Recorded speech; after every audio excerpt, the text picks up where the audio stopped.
Jennifer Moss approached through frozen headstones, carrying a leather envelope.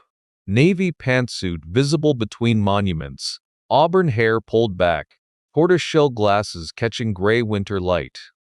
Father Murphy stood by the chapel in the distance, hands folded, a solemn witness to Theodore's burial. "Mr. Beckett, I'm Jennifer Moss, Theodore's attorney. He left specific instructions. This be delivered to you personally." I took the envelope. Weathered leather, careful lettering on the label. "For Ethan Beckett, truth delayed is not truth denied." My hands went numb, not from the cold. Inside, DNA test results. Header reading paternity analysis. Probability of paternity, 99.97%.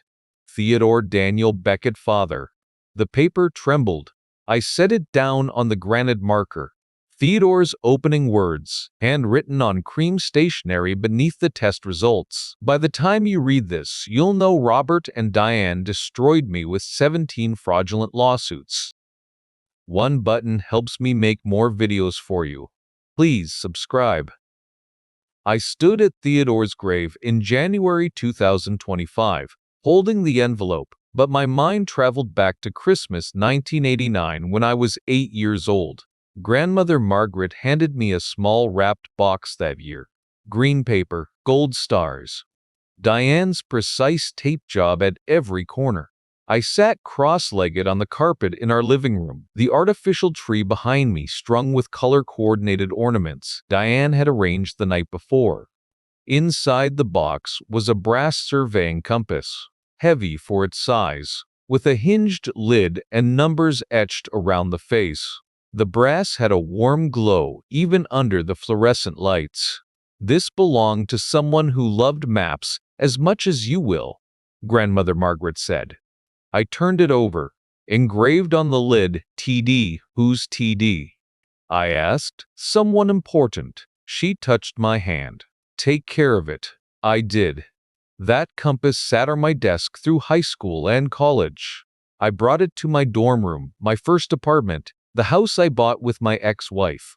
When I started teaching geography at Roosevelt High School 17 years ago, it took pride of place in the locked display case alongside the other antique surveying equipment I'd collected. That spring, I spent hours in our backyard with the compass and a ball of string, mapping property lines with stakes I'd hammered into the ground. I drew crude maps of the neighborhood, measuring distances by counting my steps.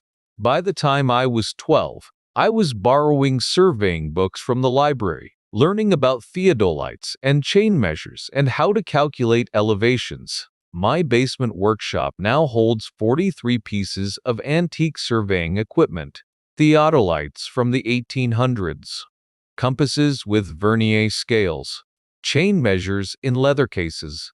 I buy them at estate sales and auctions. Spend weekends cleaning decades of tarnish, researching their provenance, cataloging them in a leather-bound ledger. I've never sold a single piece. My ex-wife Sarah used to ask why I bothered. "You planning to open a museum?" Sarah asked, watching me clean a theodolite from 1847. "Because you're sure as hell not selling any of this stuff." I couldn't explain it then. The careful restoration work settled something in me. Taking a piece of equipment that had been neglected or damaged and bringing it back to working condition felt like preserving something that mattered. We divorced 5 years ago. She got the house in the settlement. I moved to a smaller place near the school and kept my workshop equipment. We share custody of Emma, who's 12 now and starting to ask questions about why her parents split up. At Roosevelt High, I teach geography to juniors and seniors. My specialty is property boundary disputes and cartography. Every spring, I take students on field trips to map local land parcels, teaching them how to use GPS units and traditional surveying tools. They learn about section lines and range roads, about how the township and range system carved up the Midwest into perfect squares. Some of my colleagues think it's just memorizing capitals. One of them said so in the faculty lounge. But boundaries matter. Property lines determine who owns what, who's responsible for maintenance, who pays taxes.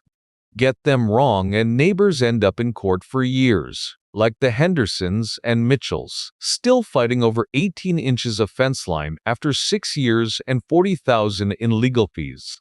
I asked once when I was 8 about the initials on the compass. After that, I never questioned it again.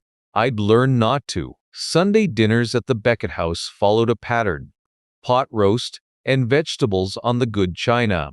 Robert at the head of the table, Diane to his right, me across from her.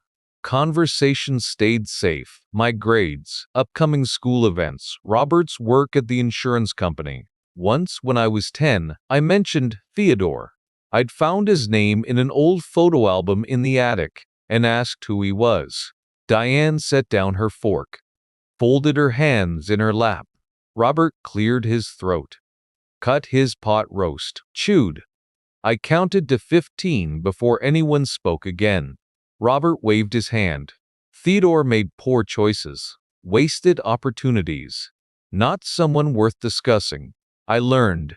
Mentioning Theodore meant that cold silence from Diane, that dismissive tone from Robert.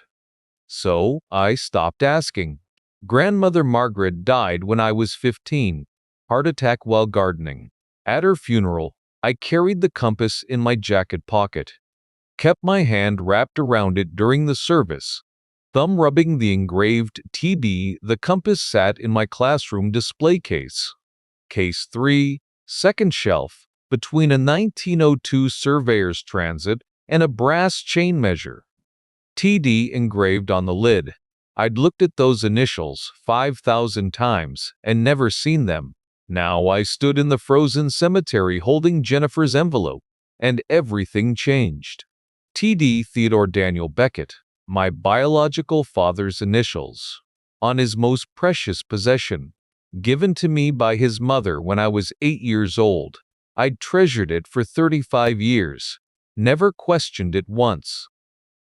Jennifer pulled additional pages from the leather envelope, thicker than the DNA results. She handed them across Theodore's grave. His testimony, 47 pages. He spent 3 years documenting everything with my help, every lawsuit, every filing, every fraudulent claim. I opened it, cream-colored paper. Theodore's handwriting at the top of the first page. Architect's lettering precise and measured. Timeline of persecution, 1995 to 2024. The first entry stopped me cold. March 14, 1995. Robert Beckett files complaint in county court claiming fence encroachment onto his property at 147 Oakmont Drive. Property survey attached shows fence extends 3 feet across boundary line. Legal fees to defend, $2,847. Theodore built his house in 1995. Jennifer nodded. The lawsuit was filed 6 weeks after he moved in. Robert started the day Theodore established an independent life. I kept reading. The entries marched down the page in chronological order.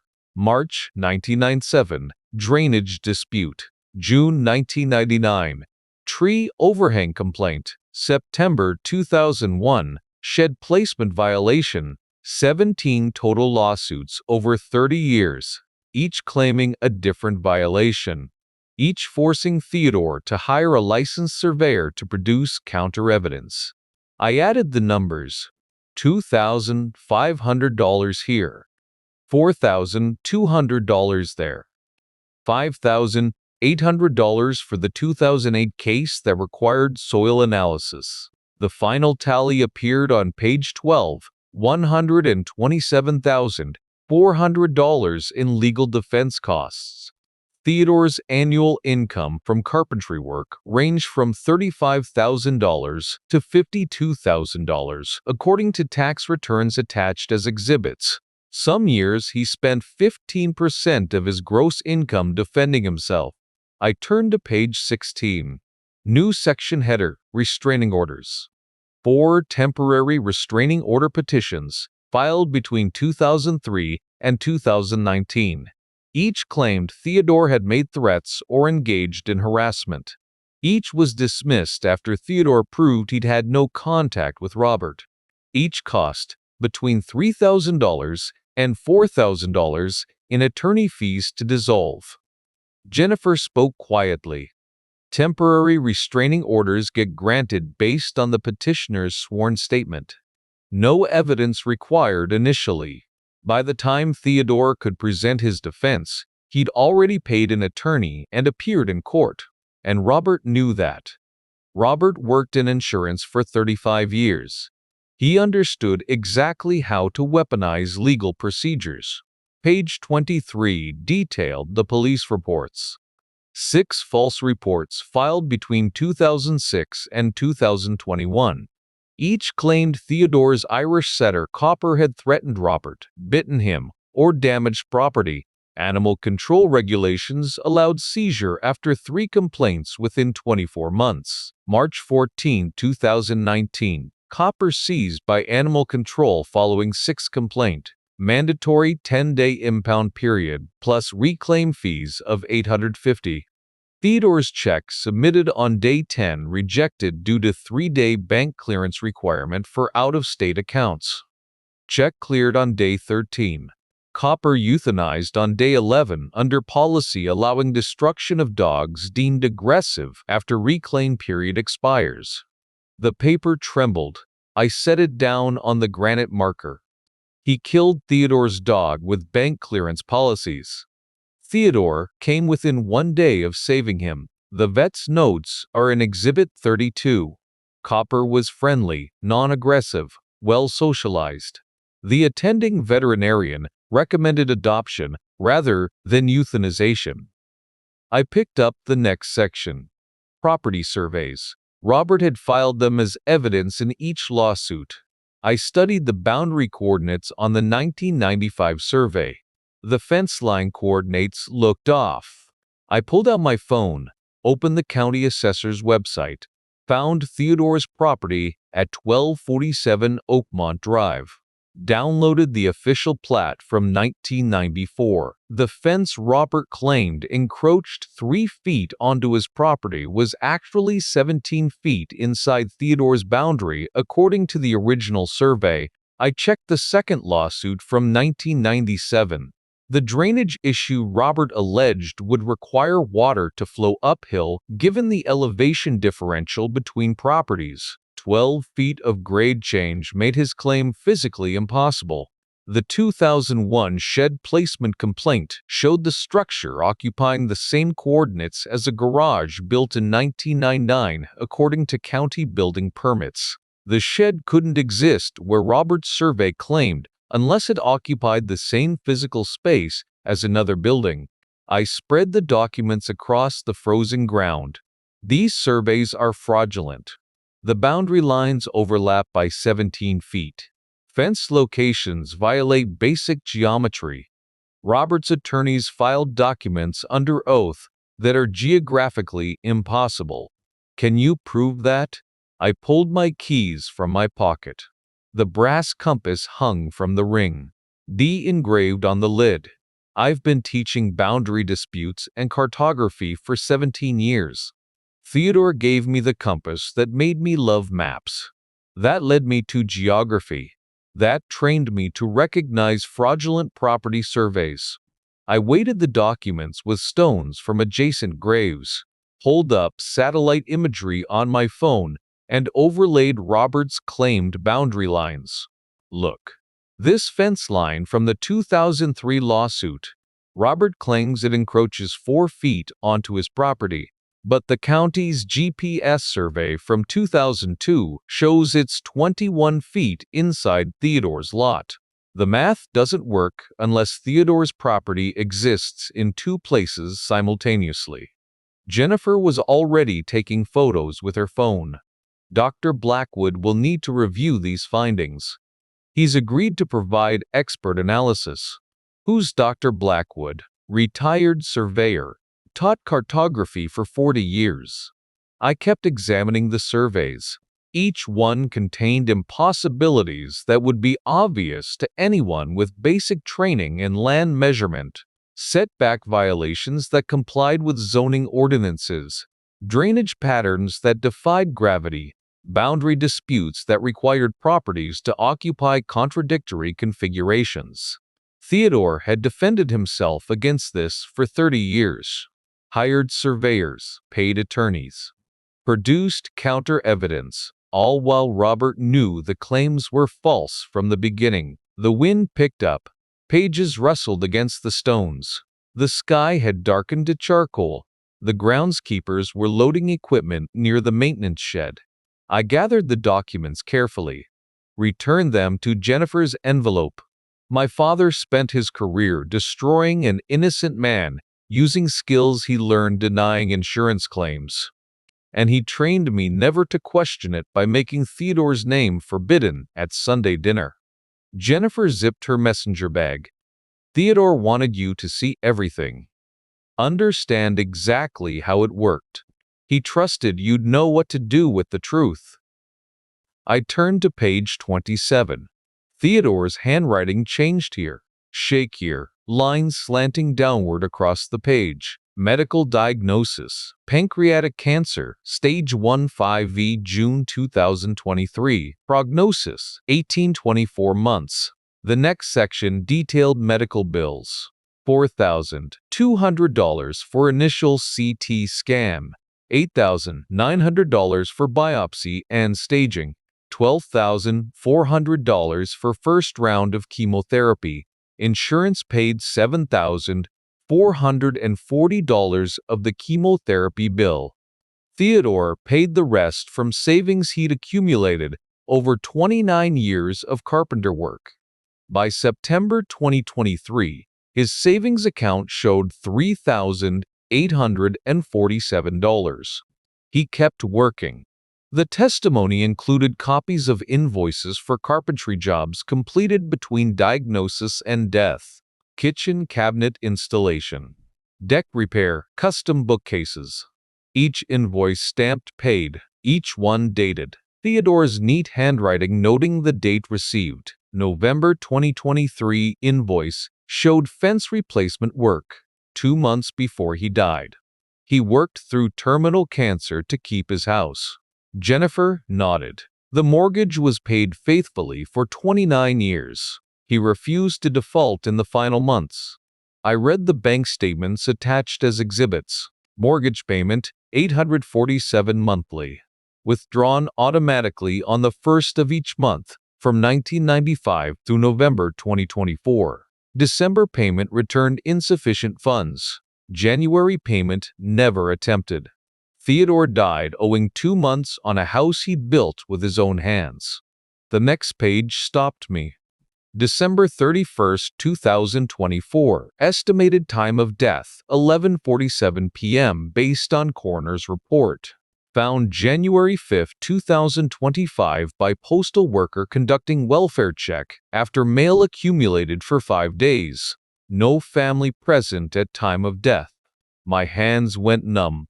I set the pages down on the granite marker. He died alone on New Year's Eve. I'd been with Emma that night. We'd watched the ball drop on television, ate popcorn. She'd fallen asleep on the couch at 11:30. I carried her to bed and cleaned up the living room before going to sleep myself. Theodore died 6 miles away. Same town, same county, separated only by the prohibition I'd never questioned. The testimony continued. Father Murphy's account of the funeral. January 7, 2025. 4 attendees: Father Murphy conducting service, groundskeepers Frank and Eddie who dug the grave, and Ethan Beckett who arrived 3 hours late. No other family members present. Jennifer spoke quietly. Theodore wanted you to know he understood why you weren't there. He never told you about the cancer, never reached out. The prohibition held even when he was dying. I picked up the next section. Theodore's voice shifted here. Less documentary, more personal. Ethan, by the time you read this, you'll know about the lawsuits and the persecution. Now I need you to understand why I endured it. When you were born, I could have fought, dragged everything through court, made you choose between fathers who hated each other. I chose silence instead, chose your stability over my rights. Believed someday you'd be old enough to hear the truth and decide for yourself what it meant. The next page detailed Theodore watching from a distance. My high school graduation. He'd watched from the back of the auditorium, left before the reception started, before I could see him in the crowd of parents with cameras. My wedding announcement in the newspaper. He'd cut it out, kept it in his workshop. Emma's birth. He'd learned about it through a mutual acquaintance at the hardware store. Never met his granddaughter. Never sent a card. Diane's threat was clear. Any contact would result in legal action claiming harassment. But 3 years ago, something changed. I ran into your colleague at the hardware store. She mentioned you'd told students your Uncle Theodore wanted nothing to do with family, that he'd chosen his pride over relationships. That's when I knew silence had become complicity in my own erasure. Robert and Diane had inverted reality, made my absence my choice, turned persecution into abandonment. And you believed it because I'd given you no reason to question their version. I couldn't die letting that stand as your only inheritance. The final paragraph addressed me directly. I gave you the compass hoping someday you'd understand what it meant. I gave you the silence hoping it would protect you. Now I'm giving you the truth because you're strong enough to carry it. I was proud of you every day. Watched you become a good man and a good father despite the shadow of persecution you didn't know existed. You deserved better than silence. You deserved the truth. I hope you can forgive me for the years I stayed away. I hope you can understand why I chose it. I hope you know I loved you every day of your life, even though I couldn't tell you. Your father, Theodore. I set the pages down on the granite marker, stood there in the frozen cemetery as darkness fell completely. My breath came in short bursts, visible in the cold air. Jennifer handed me a thermos. Coffee. I took it, but my hand shook too much to open it. Set it down on the grave marker next to the pages. He wanted you to know he was proud of you, that he watched your whole life, even though he couldn't be part of it. I looked at the fresh grave, the mound of frozen earth, the temporary marker with Theodore's name and dates. Died alone on New Year's Eve while I celebrated 6 miles away. Found 5 days later by a postal worker, buried with 4 attendees. I pulled the compass from my pocket, TD engraved on the lid. The brass was cold enough to burn my palm. They told me he chose isolation, made it his decision, his pride. I know. And he heard that, knew I believed it, spent his final years documenting the truth because their lies had become my reality. Jennifer zipped her messenger bag. What are you going to do? I gathered the pages carefully, returned them to the leather envelope. Document everything. Get Dr. Blackwood's expert analysis. File the evidence with the State Bar. Make sure every person who knew Robert and Diane sees what they did. I arrived at Jennifer's office at 9 the next morning. The storefront practice sat between a tax preparation service and a vacuum repair shop, hand-painted lettering on the window, reading Jennifer Moss, attorney at law. Inside, bankers' boxes lined the walls, each labeled in neat handwriting: Beckett Estate, Evidence, Financial Records, Correspondence. 30 years of persecution, organized into exhibits. Jennifer sat at a conference table covered with documents organized in numbered exhibits. Colored tabs marked different sections: red for lawsuits, blue for financial records, green for correspondence, yellow for expert analysis. Coffee? She gestured to a pot on the side table. I shook my head. My hands still trembled. I'd tried coffee at the hotel. Couldn't hold the cup steady enough to drink. Tried breakfast. The eggs sat untouched while I stared at my phone, Rereading Theodore's final paragraph. Jennifer opened the first exhibit. Let's start with how Theodore obtained the DNA test. She slid a laboratory report across the table. Header reading AccuDNA Laboratories, dated October 2024, 3 months before Theodore died. The report detailed methodology I recognized from court cases. Buccal swab from Theodore. DNA extracted from coffee cup rim. 24 genetic markers analyzed. Professional work. Theodore commissioned this after a chance encounter at Morrison's Hardware. You were buying supplies for a classroom project. He was there for wood stain. You threw away a coffee cup in the parking lot. He retrieved it after you left. Probability of paternity, 99.97%. The lab notation at the bottom read, sample source, personal effects. Not legally obtained for paternity establishment, but scientifically valid for biological relationship determination. He knew he was dying, wanted scientific proof for when the time came. Jennifer nodded. The test results are unimpeachable. CLIA approved facility.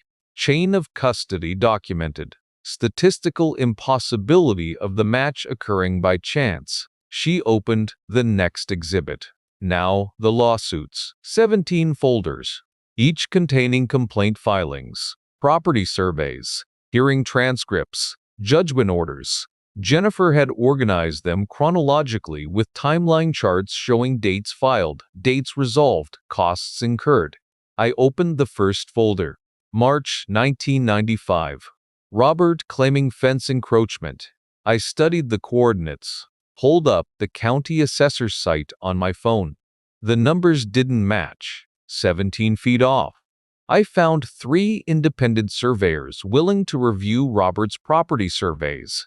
Dr. Ellis Blackwood was the most important. Dr. Ellis Blackwood, 67 years old, retired after 40 years teaching cartography at the State University. The kind of expert judges trust because he won't testify unless evidence clearly supports his conclusions. She pulled out a bound report. Dr. Blackwood's letterhead at the top, 15 pages of technical analysis. Dr. Blackwood's report shows the boundary lines in Robert's 2003 survey would require Theodore's lot to exist in 2 locations simultaneously, separated by 17 feet. That violates basic principles of Euclidean geometry.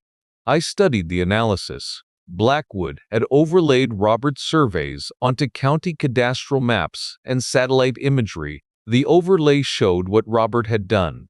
Fence lines that couldn't exist. Property boundaries occupying 2 locations simultaneously.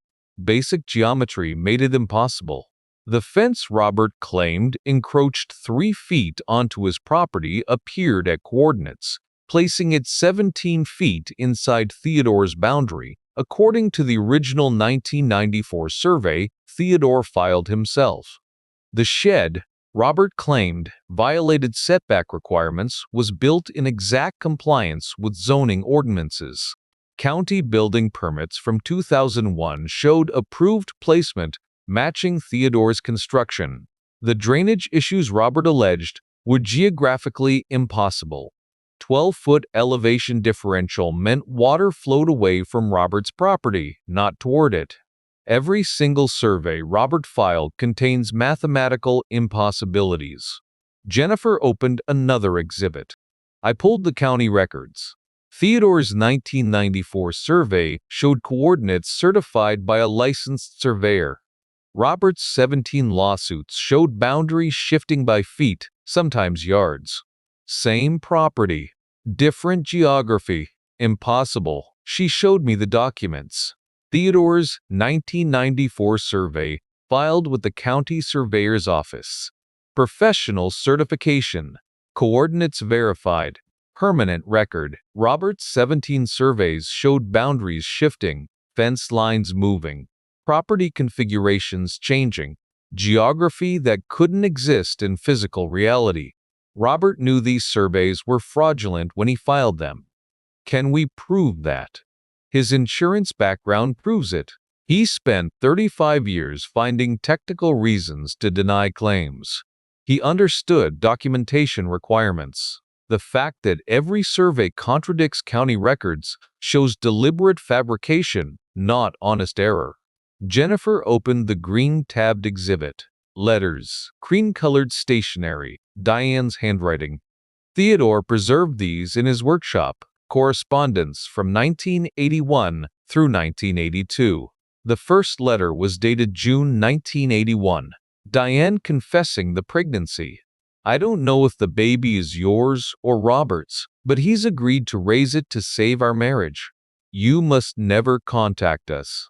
The second letter, August 1981, escalated to threats. If you attempt to see Ethan, I will file harassment charges and ensure you never get custody. Accept this or lose everything. Later letters showed the pattern continuing. Theodore attempting reconciliation. Diane threatening legal action. The prohibition enforced through fear of prosecution. I set the letters down. Stood there in Jennifer's office. The prohibition hadn't just separated us. It had erased him. She manipulated both brothers. Convinced Robert to raise me. Threatened Theodore with criminal charges if he sought contact. And she documented it herself. These letters prove conspiracy. Jennifer checked her watch. There's something else you need to see. Theodore's workshop. The next morning, we drove to 147 Oakmont Drive. The bungalow sat on a corner lot, yard overgrown, paint fading, but the structure showed quality construction. Straight lines, level foundation, work done right. Jennifer had the key from estate administration. The interior showed Theodore's life. Hand-built cabinets, crown molding, furniture he'd made himself. The detached garage workshop stopped me cold. The workbench held a magnifying lamp and restoration tools arranged by size. Shelves along the wall displayed surveying equipment, theodolites, compasses, chain measures. A filing cabinet stood in the corner, each drawer labeled in Theodore's neat handwriting. The pegboard walls with tools arranged by size and function. The filing cabinet with color-coded labels. The restoration projects organized by completion stage. It was like looking at my own basement. Like looking at myself. I picked up a compass from the shelf. Brass construction, vernier scale, engraved TD on the lid. Same maker, same model as the one grandmother gave me. Theodore had kept the matching piece. Jennifer stood in the doorway.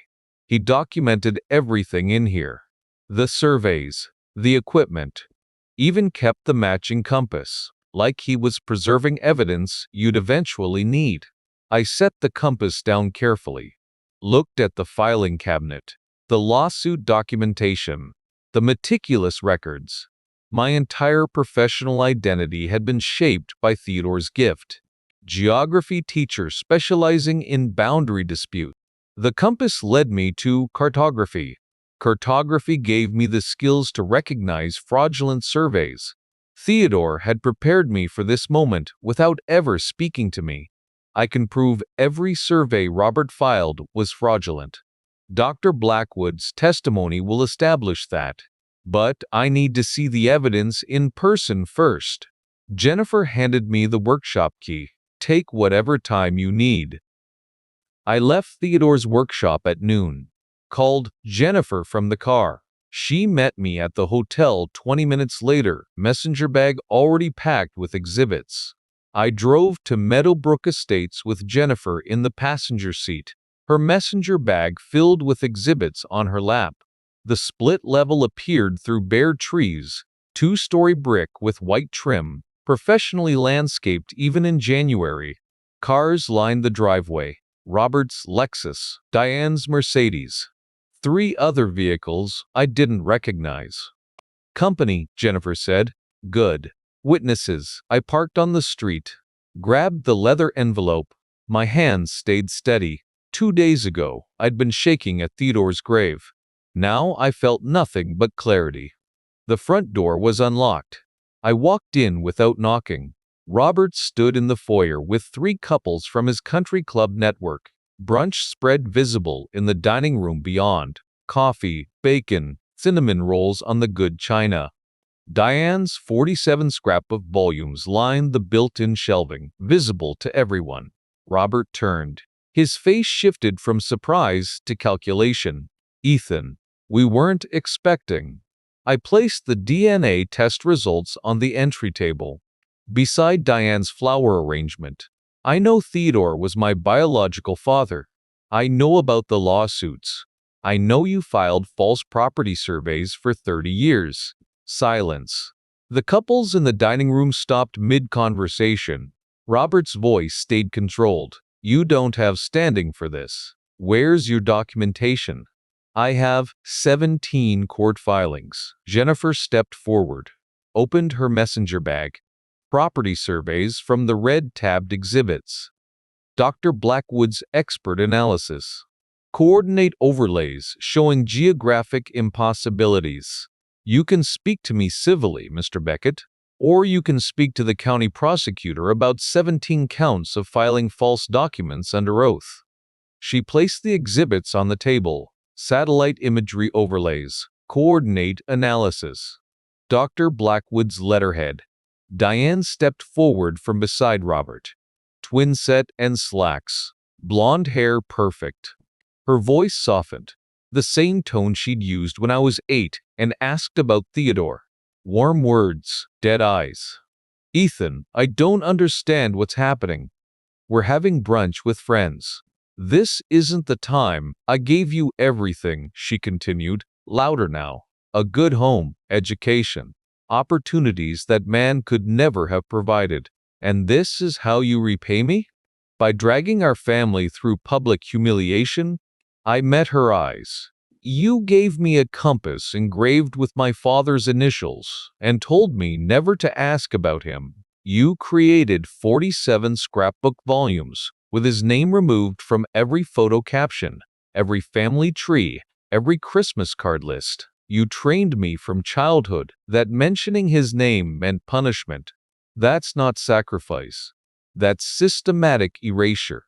One of the couples in the dining room gathered their coats. The Hendersons. The side door clicked shut behind them. Robert tried again. "This is defamation. Actionable defamation. Every word creates legal exposure." Jennifer pulled out another folder. "These are letters. Mrs. Beckett's correspondence from 1981 through 1982, preserved in Theodore's workshop." She handed me the first letter. Cream-colored stationery. Diane's handwriting. I opened the first letter. "Read the date and first line aloud." "June 1981. I don't know if the baby is yours or Robert's, but he's agreed to raise it to save our marriage. You must never contact us." Diane's face went white. Her hand moved to her throat. The same gesture she'd made when I was 12 and mentioned Theodore's name at dinner. I picked up the second letter. August 1981. "If you attempt to see Ethan, I will file harassment charges and ensure you never get custody. Accept this or lose everything." Tom Brennan from Midwest Mutual stood up in the dining room, Robert's colleague for 20 years. He wouldn't look at Robert. "We should go," his wife followed. Then the third couple. Chairs scraping, footsteps. The front door closing. Robert and Diane stood alone in the foyer, the brunch table behind them. Half-eaten food, empty chairs. Jennifer zipped her messenger bag. "We'll be filing formal complaints with the county prosecutor on Monday when offices reopen. 17 counts of filing false legal documents. 6 counts of filing false police reports. 4 counts of perjury in restraining order petitions." She handed Robert her business card. "Have your attorney contact my office."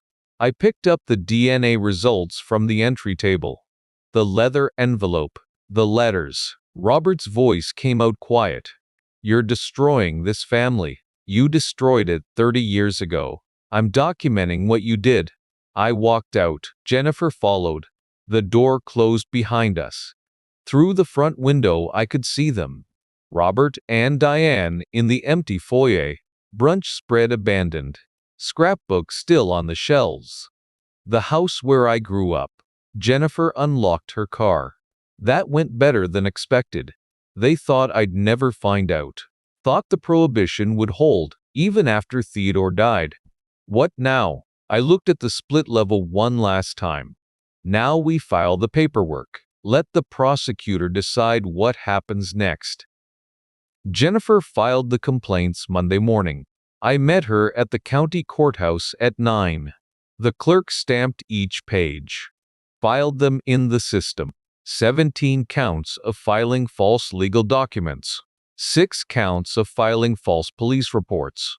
4 counts of perjury and restraining order petitions. We walked out through the main entrance. Snow had started falling. Light flakes that melted on the granite steps left dark spots on Jennifer's messenger bag. How long before the prosecutor responds? Jennifer checked her phone. 72 hours, maybe less. This case has everything prosecutors love. Clear documentation. Expert witnesses. Pattern of abuse. Jennifer filed Monday morning. The prosecutor called Wednesday afternoon. County Prosecutor Sarah Chen wanted to meet Thursday morning to review evidence. The meeting lasted 3 hours. Jennifer presented Dr. Blackwood's analysis. The property surveys showing geographic impossibilities. Theodore's financial records documenting $127,400 in defense costs. The timeline charts cross-referencing Robert's filings with Theodore's bank statements. Chen's pen moved across a yellow legal pad. Question marks in the margins. Underlined dates. She reviewed the DNA results. Studied the coordinate overlays. These surveys are fraudulent. No question. She closed the folder. Will announce the investigation Monday. Expect media coverage. The newspaper ran the story Tuesday morning. Front page, below the fold. Headline in 36-point type. Retired insurance adjuster accused of 30-year harassment campaign against brother. Robert's professional photo from the Midwest Mutual Directory ran beside the text. The same headshot they'd used when he retired.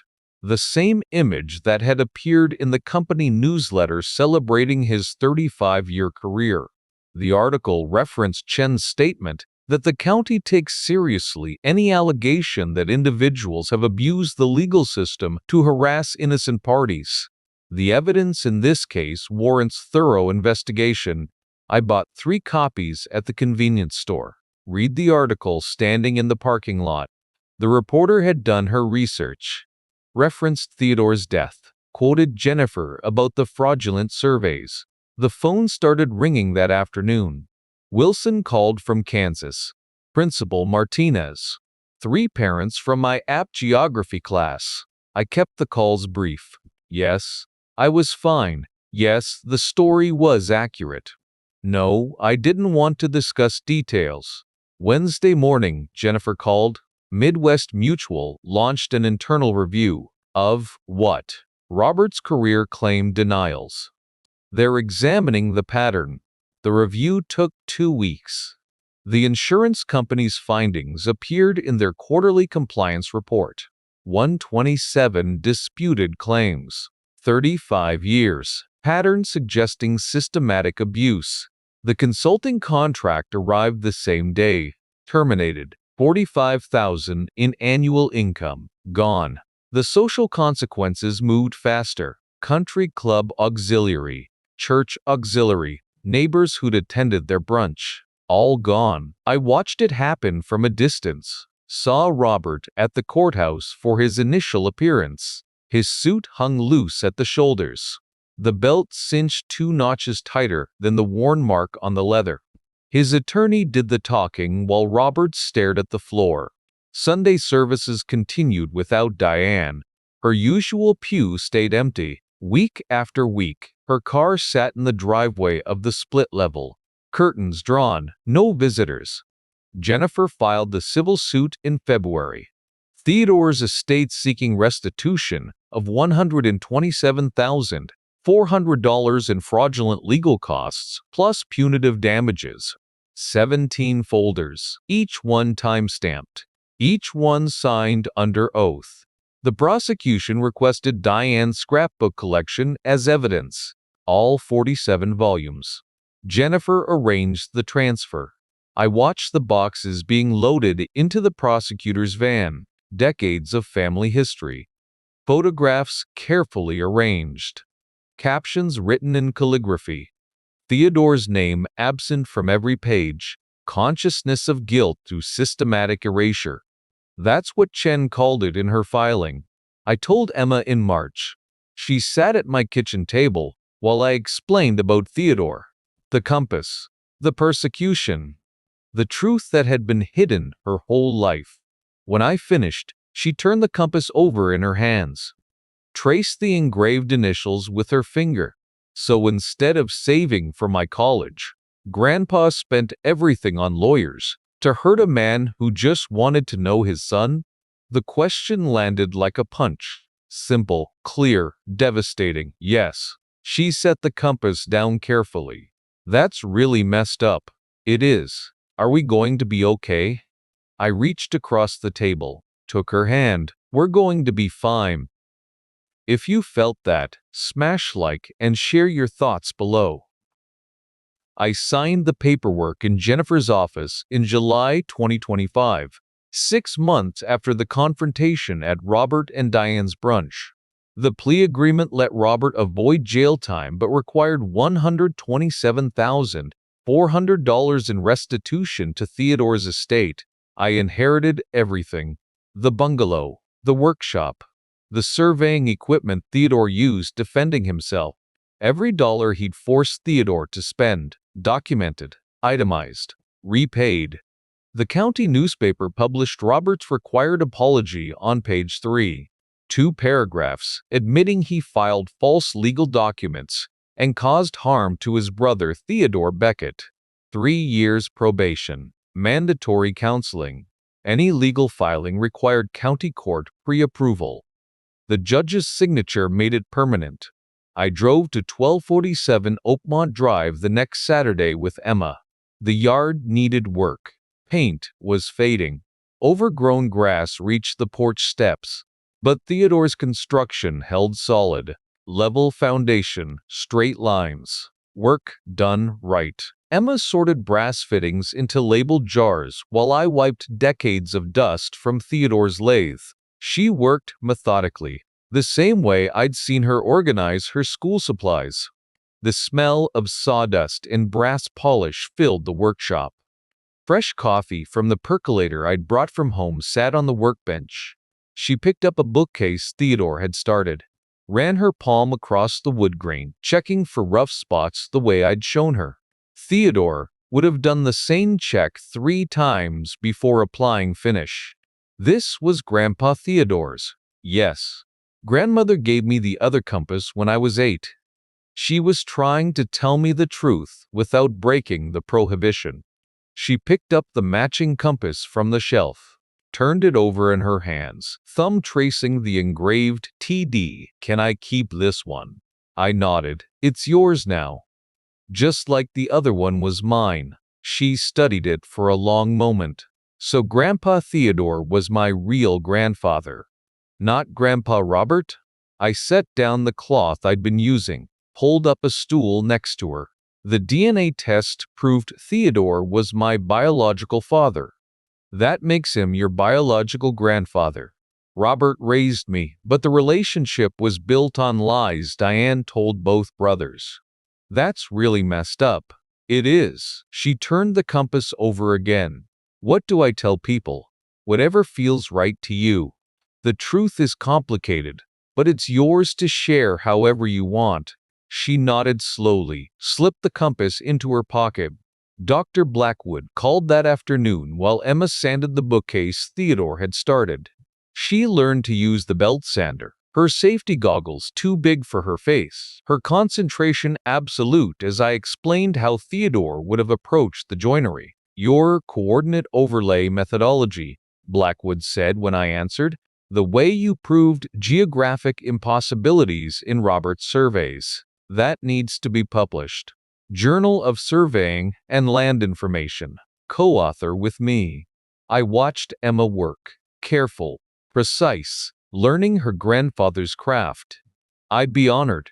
Your analysis was the clearest explanation I've seen of how geographic impossibilities can reveal systematic legal abuse. Other surveyors need to recognize these patterns. We talked for 20 minutes about the article structure, expert testimony procedures, how to present technical evidence to non-specialists. When we hung up, Emma was holding up the bookcase. Is this right? I checked her work. The joints were clean, the sanding even. Theodore would have approved. Perfect. That evening, we locked up the workshop and walked through the bungalow. The interior showed Theodore's craftsmanship, hand-built cabinets, crown molding, furniture he'd made himself. Every piece measured twice, cut once. Emma stood in the living room. Are we going to live here? Not yet. Maybe someday. For now, we'll come on weekends, fix it up, learn about the man who built it. She nodded, ran her hand along the banister Theodore had carved. I wish I'd met him. Me too. We drove home in silence. The compass sat on the dashboard between us, TD engraved on the lid.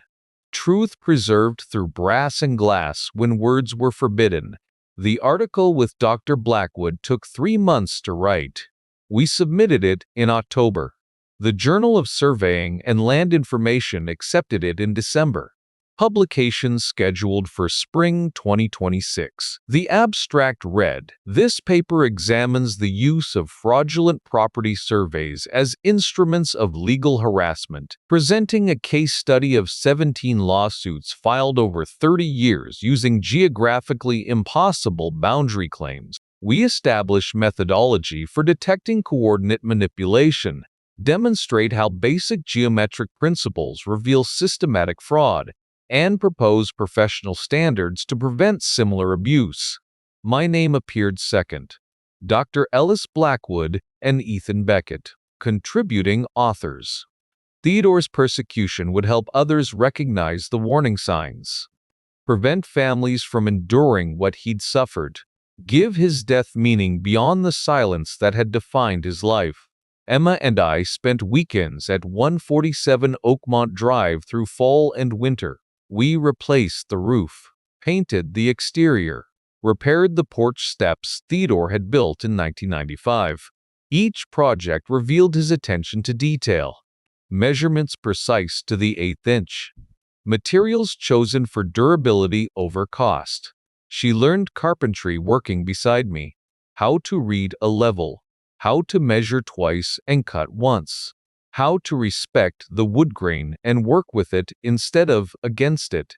Spring arrived. The yard came back to life. We planted a garden where Theodore's fence stood exactly where his 1994 survey showed it should be. Visible proof of his innocence growing in the soil he'd defended for 30 years. Emma was sanding a drawer Theodore had cut but never assembled when she asked the question I'd been expecting. Why didn't he just tell you the truth? Send a letter or something? I set down my tools. Diane threatened him with criminal harassment charges if he made contact. He chose my stability over his rights. Believed someday I'd be old enough to understand. But you never got that chance. No, he died before he could explain. That's why he documented everything with Jennifer. Made sure the truth survived, even if he didn't. She picked up the drawer, studied Theodore's joinery. I'm glad we're finishing his projects. Me too. The compass sat on the workbench between us. 2 generations, learning what the third had tried to teach through objects when words were forbidden. I stood in Theodore's workshop on a Saturday in May 2026, watching Emma complete the bookcase he'd started before cancer made carpentry impossible.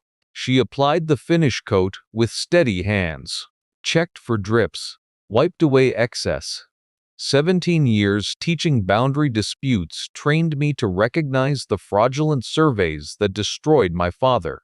Property lines get drawn on paper. Family prohibitions get enforced through silence. Finding truth meant surveying the terrain everyone agreed to ignore. Theodore gave me the compass that led to cartography. Cartography gave me the skills to prove his innocence. Truth preserved through objects when words were forbidden. Emma inheriting not just brass and glass, but understanding that family narratives requiring silence deserve the deepest scrutiny. The bookcase stood finished. Theodore's last project completed by the granddaughter he never met. "What should we do with it?" Emma asked. I looked around the workshop. The surveying equipment we'd cataloged. The tools we'd organized. The space where 3 generations had learned to measure truth in inches and coordinates. "We keep it here, in the workshop, so everyone who visits knows Theodore Beckett finished what he started, even if it took 30 years and 2 other people to hold the tools." She nodded, ran her hand along the wood one final time. The compass gleamed on the workbench. TD engraved on the lid. Pointing home.